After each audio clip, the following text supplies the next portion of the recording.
அஸ்ஸலாமு அலைக்கும் வரஹ்மத்துல்லாஹி வபரகாத்துஹு. அல்ஹம்துலில்லாஹில்லதீ நஹ்மதுஹு வனஸ்தஈனுஹு வனஸ்தக்ஃபிருஹு வனுஅ்மினு பிஹி வனதவக்கலு அலைஹி. அம்மா பஅத். அன்பிற்குரிய அல்லாஹ்வின் நல்லடியார்களே, அன்பு சகோதரர்களே, நாம் தொடர்ச்சியாக பார்த்து வரக்கூடிய துஆக்களினுடைய திக்ருகளினுடைய தொகுப்பில் இன்று நாம் பார்க்க இருக்கின்ற விடயம் என்னவென்றால், இன்றைய தினம் நாம் இந்த இரண்டு துஆக்களையும் ஓதுவோம். இப்பொழுது நாம் சஃபருடைய மாதத்தை அடைந்திருக்கின்றோம். இந்த துஆக்களை ஓதி அல்லாஹ்விடம் பிரார்த்தனை செய்வோம். இந்த மாதம் முழுவதும் அல்லாஹ்வினுடைய ரஹ்மத் நம்மை வந்தடையும். அதே போன்று இந்த மாதம் முழுவதும் அல்லாஹ் நமக்கு பரக்கத் செய்வான். அதே போன்று நம்முடைய எல்லா விடயங்களையும் சீர்படுத்தி தரக்கூடிய மிகச்சிறந்த ஒரு துஆக்கள் இரண்டைத்தான் நாம் பார்க்க இருக்கின்றோம். அன்பார்ந்தவர்களே, அல்லாஹ்வின் நல்லடியார்களே, அதிகமானோர் நம்முடைய சேனலை சப்ஸ்கிரைப் செய்யாமல் பார்த்து கொண்டிருக்கின்றீர்கள்.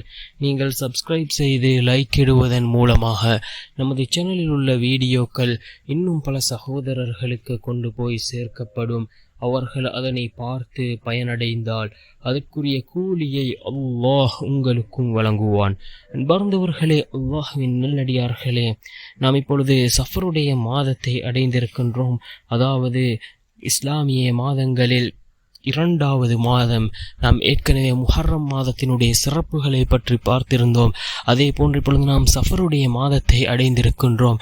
இந்த சஃபர் மாதத்திலே இந்த இரண்டு துஆக்களையும் ஓதி நாம் அல்லாஹ்விடம் பிரார்த்தனை செய்வோம். மிக முக்கியமான துஆக்கள். அதில் முதலாவது துஆ, ரசூலுல்லாஹி ஸல்லல்லாஹு அலைஹி வஸல்லம் அவர்கள் கூறினார்கள், ஃபஜ்ரிலிருந்து லுஹா நேரம் வரை, அதாவது திக்ரு செய்வதை விட மிகச்சிறந்த ஒரு துஆ. இந்த துஆவை 3 தடவைகள் ஓதினால் போதும். ஃபஜ்ரிலிருந்து லுஹா வரை திக்ரு செய்வதை விட சிறந்தது என்று ரசூலுல்லாஹி ஸல்லல்லாஹு அலைஹி வஸல்லம் அவர்கள் கூறிய அந்த துஆ, சுப்ஹானல்லாஹி வ பிஹம்திஹி அதத ஹல்கிஹி வ ரிதா நஃப்ஸிஹி வ ஸினத அர்ஷிஹி வ மிதாத கலிமாத்திஹி.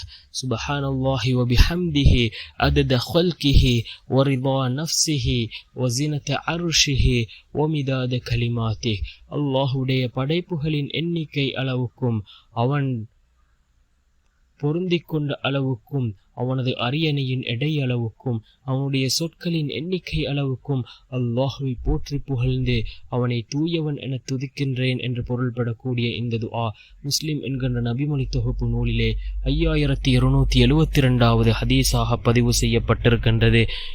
அதே போன்று இன்னும் ஒரு துஆ, சுப்ஹானல்லாஹி வ பிஹம்திஹி என்ற இந்த துஆ அல்லாஹ் ஜல்ல சுப்ஹானஹு வ தஆலாவுக்கு மிகவும் பிடித்தமான வார்த்தை இந்த சுப்ஹானல்லாஹி வ பிஹம்திஹி என்ற துஆ. இந்த இரண்டு துஆக்களையும் ஓதுவோம். இந்த சஃபருடைய மாதம் முழுவதும் அல்லாஹ் நமக்கு உதவி செய்வான். எல்லா விடயங்களிலும் அல்லாஹ் நமக்கு வெற்றியை தருவான். வல்லநாயன் நம் அனைவரின் பாவங்களையும் மன்னித்து உயர்ந்த ஜன்னத்துல் ஃபிர்தௌஸ் என்ற சுவனத்தில் நம் அனைவரையும் ஒன்று சேர்ப்பானாக. ஆமீன்.